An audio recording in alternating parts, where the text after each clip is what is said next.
what was the one thing that you've learned or taken from your entrepreneurial journey and that you would say would be really important for anybody else to just be aware of or to think about when they get into this? I don't know if you call it a journey or a lifestyle or whatever, but yeah, what would that one thing be? I'd say that it's harder than it looks would be one, but at the same time, it's easier than it looks. It's keeping at it, keep doing the next right thing, keep the resilience going. Always be honest and transparent in your dealings. I believe in business karma. What you put out there does come back. Always kind of just be a good person in business as well, I think is really important.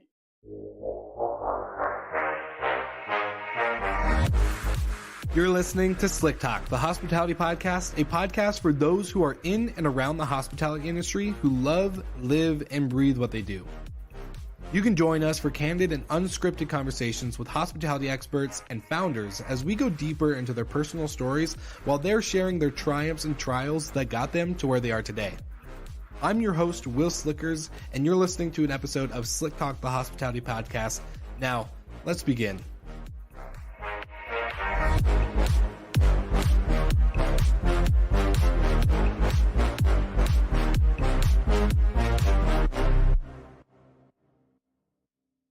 All right, everybody, welcome back to Slick Talk. And this episode is so special because it's also super overdue. So Jessica from Abode PR, we're good friends. We've been working together on multiple podcast episodes, multiple media and PR collaborations in the past for the last, I would say, 2 years. So this podcast is definitely overdue, but welcome to the podcast, Jessica. How are you doing today? I'm really good, Will. Thank you so much for having me. And I remember when you sent us when you launched the podcast, you sent us a request to interview you on our website and do an interview about you and about the podcast. And that was pre-COVID. Maybe Yeah. it was more than 2 years ago. Yeah, I think it was early 2019 before everything. I think I was still a hotel manager at the time too. I don't know. I think you were. Yeah, you were. Yeah, we were doing the vacation rental mastermind series. We had Matt Landau and Breezeway, which is like a big connection with us, and then we had Noise Aware, Air DNA. So yeah, that was fun. That was a good series. Takes me back to the good old days. Well, excited to jump into your story because I think when you and I did our pre-chat, and all the audience members know that before any guest ever shows up on the show, we always have a conversation beforehand. Unless you're super special, we just jump right in. But those are rare moments. That'd be like a Brian Chesky thing where I'd be like, hey, let's just record right now. Why not? Yeah, super special or no time for the pre-call. Yes, exactly. That too. But I think it goes into, there's a lot to unpack with your story, a lot to unpack with PR and media. So I kind of just want to jump right into, how did you get into hospitality, travel? And then I saw on your previous experiences, I did LinkedIn stalk you a little bit, getting a lot into content and marketing. So maybe just trying to tell us the beginning of your story and kind of where you got started with everything. Yeah, absolutely, Will. And I was just going to say something about the fact that we've known each other 2.5 years, which is a lifetime in this industry. So much changes in such a short period of time. So even though, it may not seem like a long time, it's a lifetime, particularly in short-term rentals. I agree. Yeah. So I'll tell you my story, Will. I have been in travel for, and I'm going to give my age away, so probably 25 years. And I, despite my accent, I'm actually Canadian as well as British. And I've had a long kind of history with Canada. I've lived over there lots of different times, and it's been very much part of my DNA. Although I, am based in the UK now, although we work with quite a few Canadian companies. Yes. But I had a dream after I finished university, and I wanted to start a travel company selling cottage holidays to Canada, lakeside Ontario cottage holidays.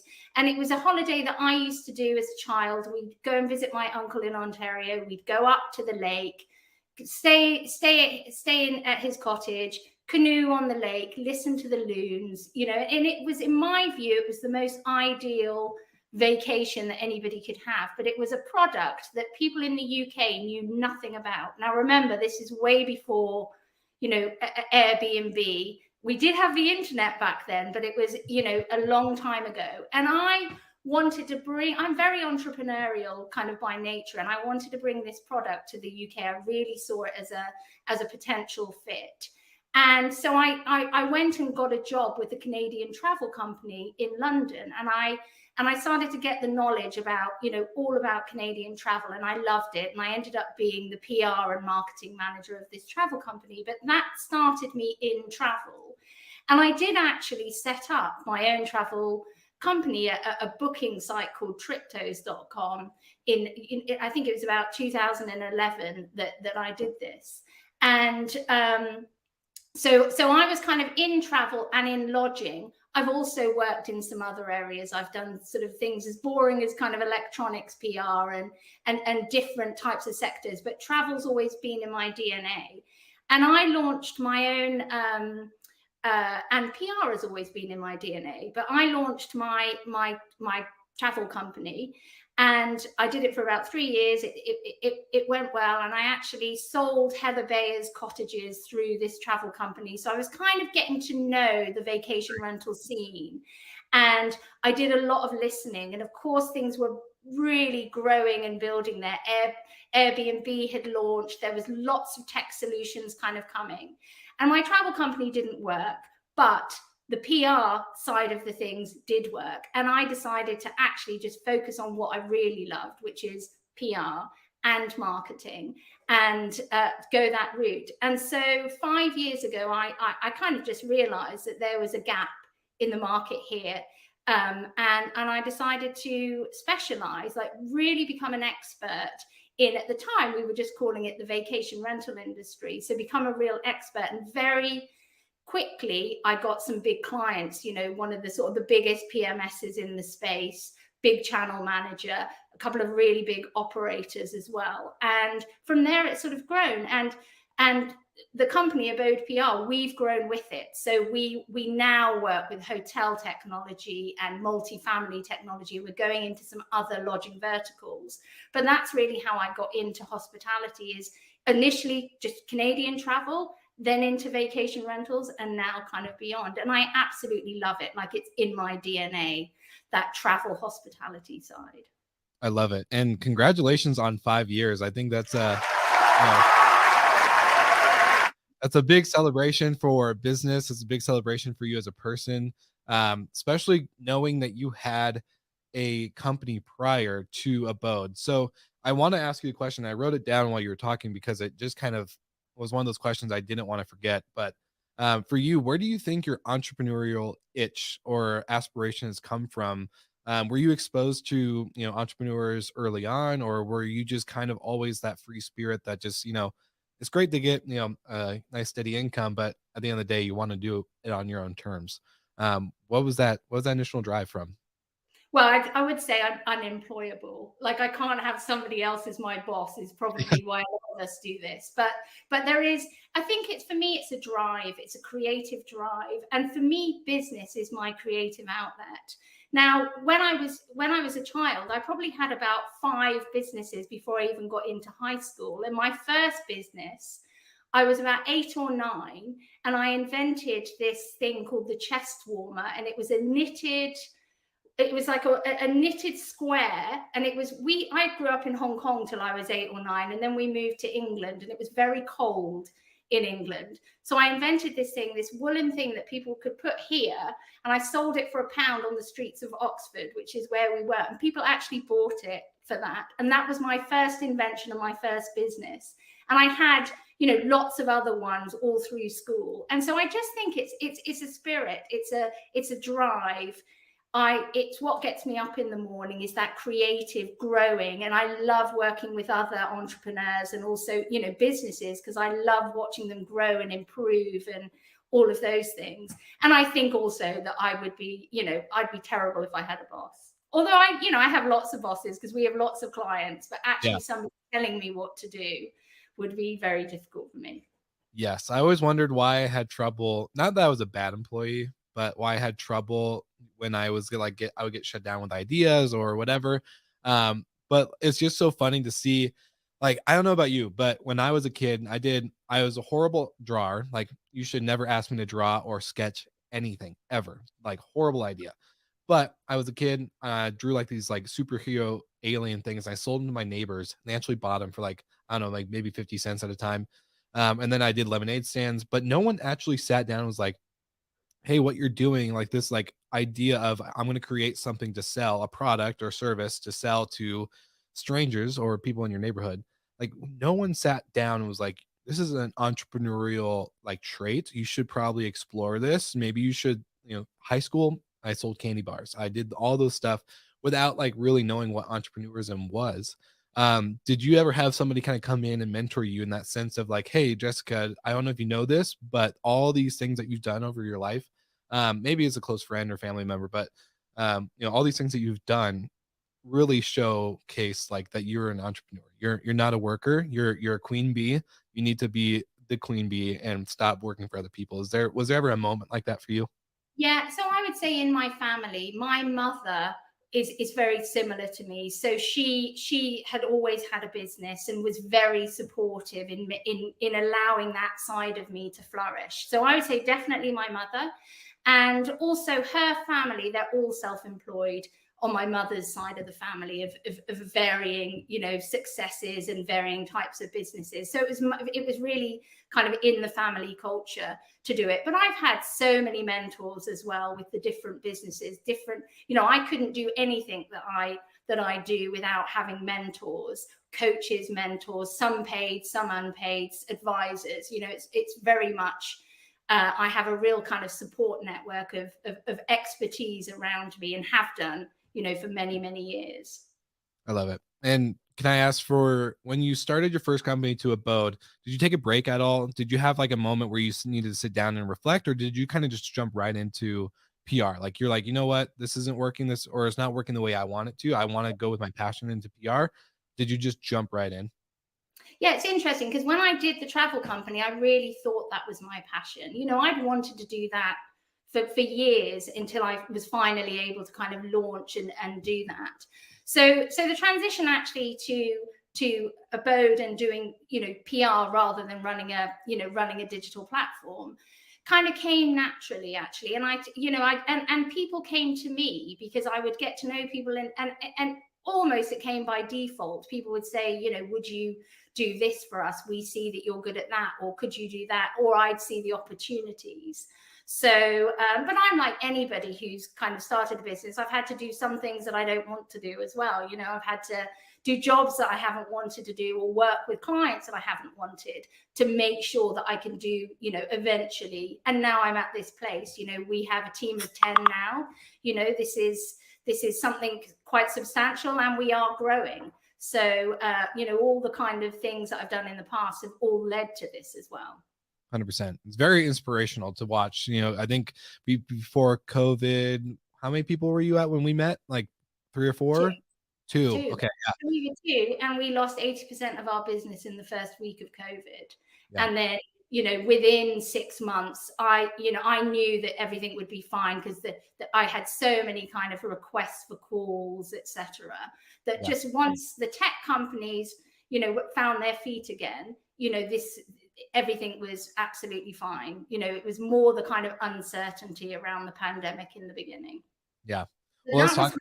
to keep the faith, well, I for was gonna say- everybody. Yeah. Well, I was gonna say, let's talk about that. That's the biggest thing with entrepreneurship, is that it's I hate describing it as a roller coaster, but I quit my day job as a hotel manager December 27th, 2019. I'll never forget the day. But I'll never forget the day when I was in London at the Shorties Award, watching the president of the United States saying the borders are closed, no one's coming home, basically, unless you're an American, and all this other stuff. And I was like, oh, great. And then, we all thought 2 weeks, flatten the curve, like, great, sounds fine. Like, we've been through something like this before, probably, maybe not my lifetime, but, going like, okay, whatever, it's going to be fine. And then just months and months and months kept dragging on. And like you said, lost 80% of your business. I lost everything too. So let's talk about that. I hate the roller coaster comparison, but it really is like we talk about flex rentals, right? Like it's a flex thing. Like, you just need to adapt. You just need to, the one thing I kept telling myself the first day of full-time self-employment, December 29th or 28th or whatever, was just keep swimming, sink or swim, sink or swim, sink or swim. So let's talk about your experience getting through COVID. What kept you, keeping the faith, so to speak? Yeah, and I think a lot of it is down to resilience and grit. And just to say, we were with you at the short stay, the shorties. You know, when you knew you Yep. had to go back, and yeah, and I think, was it your first trip outside of the US, or certainly to the Uh, UK? yeah, it was my first trip to the Yeah, UK. I went to yeah, Mexico as a kid, but that's like the furthest I yeah. ever went. Yeah, yeah. I think Helen and I wanted to mother you and make sure you were okay and everything. But just back to, so the pandemic, because I've been in travel for 25 years, I've seen actually a lot of things impact the travel industry. So 9/11, when it happened, people did for a period of time think that nobody would ever go on an aeroplane ever again. So it impacted the travel industry hugely. But of course, resilience, it all came back, and it came back even stronger. More people were on planes. All the kind of the low cost carriers came in after that time. So what people thought was going to negatively impact travel, it was a blip. Saying that, I've worked in the Canadian travel. Canada had SARS, SARS outbreaks, years ago, that really impacted whether people would want to go there. So we've had, and again, after a blip, it comes back stronger. So I knew that, because if you think that we're in travel, whether we're in travel sort of an hour drive down the road or a flight across the world, we're still in travel. I knew that it would come back because, as humans, we're innately desire to explore and to kind of, and have hospitality and do different things and see different parts of the world, whether it is just parts of our own country, in domestic tourism, or it's further afield. So I kind of always knew that it would come back.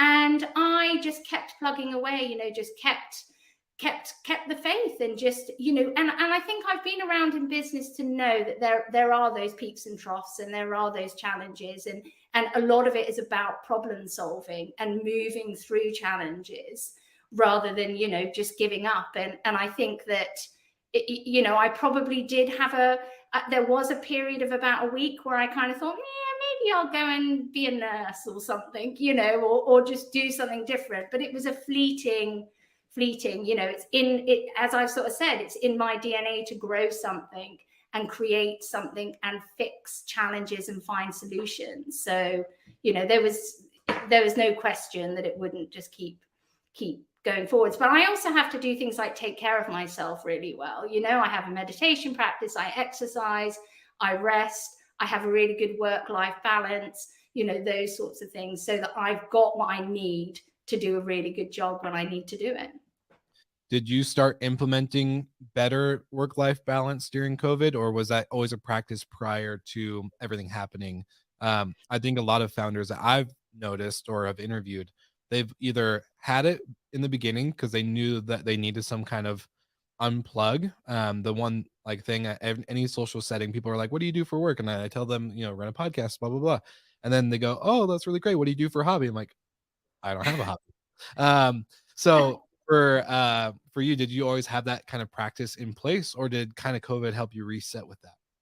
I did actually already have that in place. So I had those foundational skills, and I guess, an inner resource as well. I kind of already had that. But, COVID was difficult for other reasons. I have two children, suddenly they're at home and I'm trying to get them to learn, they're teenagers. So, I was lucky in a way that they could sort of teach themselves, but still, that was kind of the challenge, was how to sort of navigate that.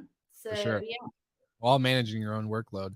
yeah. Can I ask, for just for the audience sake, I know we've mentioned Abode PR a couple times, but what really goes into PR? You and I kind of geeked out a little bit about this on our pre-call, but saying PR isn't just a press release. It's not just submitting an article to a news publication, but what really goes into what you guys do and what you build? Because obviously a team of 10 is no, I guess, thing to kind of bat an eye at, right? Like, you've built something where you've provided enough work for 10 people to really provide value into the industry, whether it's for the clients or for the readers or for even the news outlets that, we can consider us part of that. We get to interview a lot of your clients. So, yeah, what really goes into a PR company? Yeah, no, it's a really good question. And if we think about what we do, one of the kind of the main things that we do for brands is that we build trust in them. So we build their reputation, their trust, and their influence. We do other things as well. We might help them get into new markets or help them position themselves in a way that they want to position. But essentially, it's around building trust in their offering so that they can make better sales or they can have better partnerships, those sorts of things. So typically when we start working with a company, we do foundational work. So we will look at their strategy, we'd look at their business goals and make sure that their PR goals or their content marketing. So we have two offerings. We do the PR, which is all the kind of third party stuff. And then we do the content side, which is all blogs, white papers, etc., for their own inbound. But so essentially in the beginning, we'd look at what do they need to achieve? What are their business goals?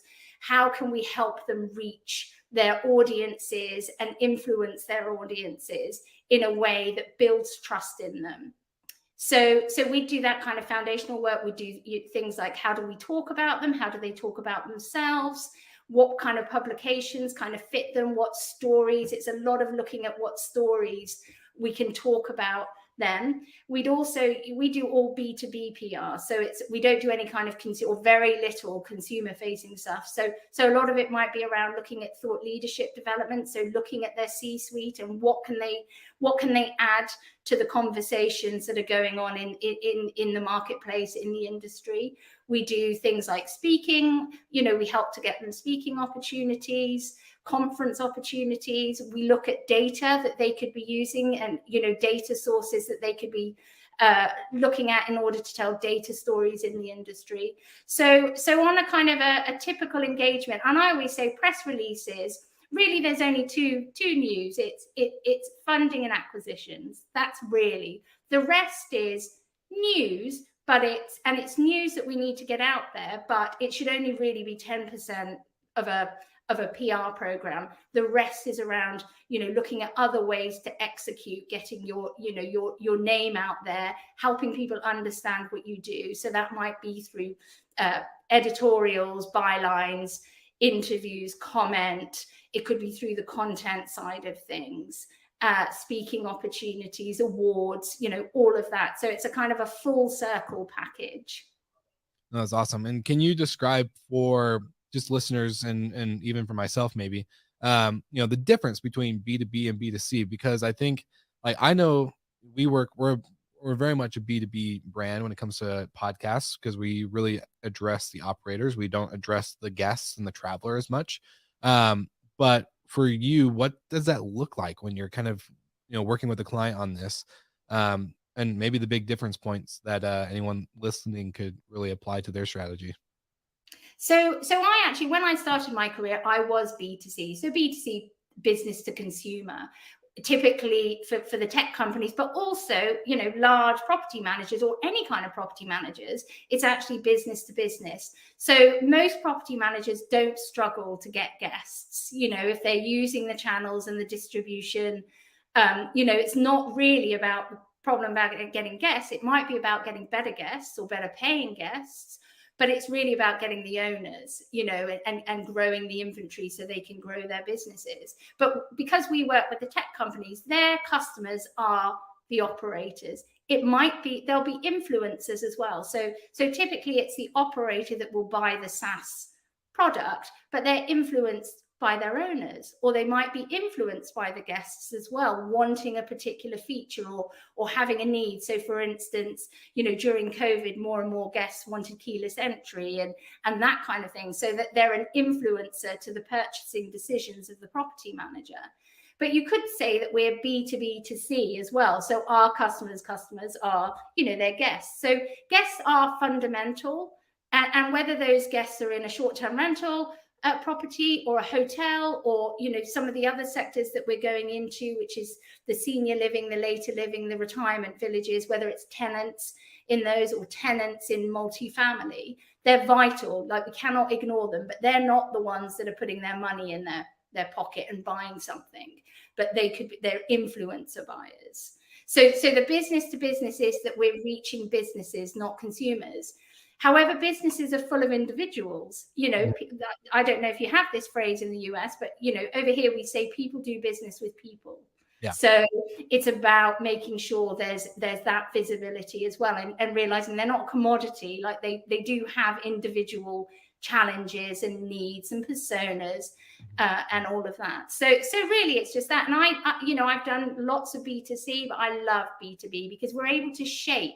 And we work quite often. We'll work with the C-suite, with the companies. We'll work with the CEO, or and we're able to kind of do a two-way conversation by providing them with insight, but also getting their feedback as well. And I don't think you get that in a B2C environment so much. Yeah, and that's a big reason, kind of why we're, for at least the podcast that you're on now, is why we kind of shifted away from like interviewing directors or even a COO. Like, we want to interview the founders and the CEOs that are making the big decisions, because it makes a little bit more of a difference on the conversation and flow, especially because you're getting that direct, type of access. So I'm pretty sure you're seeing that with, all the PR stuff that you guys are doing. But I kind of want to ask, on going into, in the beginning, you said when you started Abode, you really went into short-term rentals, right? That was your niche. You were specifically B2B short-term rentals. And now you've expanded into not only hotels, but now talking about senior living and co-living and all these other things. So what is your biggest lesson learned, or the biggest thing that you've taken from the short-term rental phase of your business to the now broader sense of travel, living, and overall lodging, I guess you can call it? Yeah, and it's not by coincidence that we're now entering these other markets. I mean, partially it's because we've worked with clients that are looking into these other sectors, and we didn't see that before COVID. Everyone was right, STR, vacation rentals, that's the only place we're going to be. But we've worked with a number of companies that are looking at, some are looking at hotels and still staying in that travel, others more the multifamily, the flex, but also, senior living. And I think the thing about short-term rentals is the technology has made great waves. It's really disruptive. There's lots of young companies, and by that I don't mean young as in, young in years. I mean young, yeah, but also just innovative, young, kind of feisty, and there's been a lot of that. And that, I think that the potential in those other lodging sectors is huge. Not just for it's huge, because a lot of the solutions that we have in short-term rentals, not all of them, of course, but even if it's not the exact company, but with translation, they can fit in these other things. Because what have you got? You've got property managers. All those other verticals have property managers or hotel managers. They also have guests, tenants. Guest experience is really important. Managing operational management is really important. So it's kind of a natural fit, not just for us, but with a lot of the vendors, I believe, as well. Totally agree. And that was the biggest thing I think I saw when I was a hotel manager, was going into, as I was putting my toe into vacation rentals, I was like, the technology is really solving the issues I'm experiencing as a hotel manager. I'm getting calls from my front desk agents at night, in the morning, in the afternoon, because Booking.com didn't sync with this and didn't sync with that. Now we have guests showing up with no reservations. And it's just like all this craziness that you're like, why is this so old and legacy? Like, it doesn't make sense. It was broken. And then seeing the vacation rental side just really innovate into that, and especially with operations, going into, companies like Breezeway and others. It's crazy to see how many problems have been solved in such a, I guess, underlooked or undervalued sector of hospitality. I would say in that time, hotels were very much, screw short-term rentals. We're going to regulate them. We're going to get them out of business. Airbnb's the worst. They're taking our business, blah, blah, blah. So it's very interesting to see kind of now the shift, right? Now that all the tech is kind of saying, hey, we're not just short-term rentals. We perfected it over here, kind of like what you guys are talking about with Abode, right? We've been in short-term rentals. Now let's bring the world to what we've done. And it's really incredible and kind of fun to watch on a higher level scale for me at Yeah. least. And I think the thing with short-term rentals, and I've heard others say this, is that they're difficult to manage. Like they are a difficult business to run. So if you can solve solutions in that business, it's a lot easier to do it in a hotel that has 50 of the same rooms, not units spread out all over town, or so if you've got that, if you've been smart enough to solve solutions there, you can do it elsewhere as well. 100%. 100% agreed. Um, well, my kind of one of my favorite wrap up questions and just kind of questions in general for that I was thinking about for you is, you've been multi entrepreneur, it's in your DNA. You talk about it multiple times on the episode already. If you could have one listener or any listener that's listening to this episode or that comes across you and Abode, what was the one thing that you've learned or taken from your entrepreneurial journey and that you would say would be really important for anybody else to kind of just be aware of or to think about when they get into this I don't know if you call it a journey or a lifestyle or whatever, but yeah, what would that one thing be? I'd say that it's harder than it looks would be one, but at the same time, it's easier than it looks, and that's just kind of a paradox because you've got to go through. You have to just keep, and it's the grit and resilience that we talked about before. When something disappointing happens, a key member of staff leaves, or a client leaves, or you don't get the thing that you thought you were going to get. It's keeping at it, or COVID comes and it smashes out your business. Yeah, It's keeping at it, keep doing the next right thing, keep the resilience going, always be honest and transparent in your dealings. I believe in business karma. What you put out there does come back. So always kind of just be a good person in business as well, I think is really important. Now, I'm really big in wanting to support women in business, and so that's something that also, there are challenges. And it's no kind of, it's not a sort of coincidence or whatever that we don't see many females at the real C-suites of various companies, because we don't, or on board seats. So that's something as well that is quite dear to my heart. I love that. Yeah, no, it's I'm a man of five sisters and like way more nieces than I have nephews out of the 11 of them. So I am very passionate about that as well. And I think what you're doing, just setting a good example, right? Like I think we don't have enough good examples, if that makes sense. We have great founders and entrepreneurs, but there's a lot of the bad apples that get the attention, and that's what sucks about the whole, I guess maybe not PR, maybe it's a PR thing. Maybe their PR people are just really good at finding the bad press releases to put out there, but it's just very much, yeah, I don't know. I don't really know how to like tie that thought up, but yeah, I love that you're doing that and just being a good example. I think one thing that I learned from my time in the military was one of our platoon sergeants said that, we set the standard, right? Like we have the standard of here. This is what the army tells us we need to do. We can set it higher. We don't need to just settle for this. So I think what you're doing is really setting a standard that not only was here for a lot of people, but now you've raised it. So it's really cool to see you bring that challenge to life. One last question that I have, and it's always my favorite question to ask for everybody that is on the show. But if you could put one link in the show notes for any listener to click immediately and follow you or check out, would it be your website, LinkedIn? What would it be for them? I think it would be my personal LinkedIn, because I'm always really big on personal connections and just meeting people in the industry, whether they're a property manager with 5 properties, or a potential client. I love to know what people's challenges are, and what's keeping them up at night, but what also they're really excited about. So probably my personal LinkedIn. Perfect. Well, I'll make sure that we link it in the show notes for everybody so that they can connect with you. I love LinkedIn, so I'm glad you chose that one instead of Instagram or Facebook.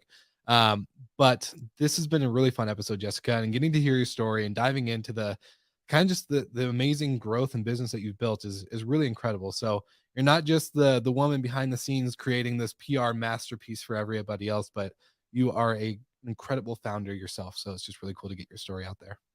Thank you, Will. That's really sweet. Thank you. Of course. Well, listeners, you have heard it here first. So if you liked what you heard in this episode, go ahead and check out the show notes, like and subscribe to everything Abode PR, and follow Jessica on LinkedIn. And of course, we'll see you guys all again next week.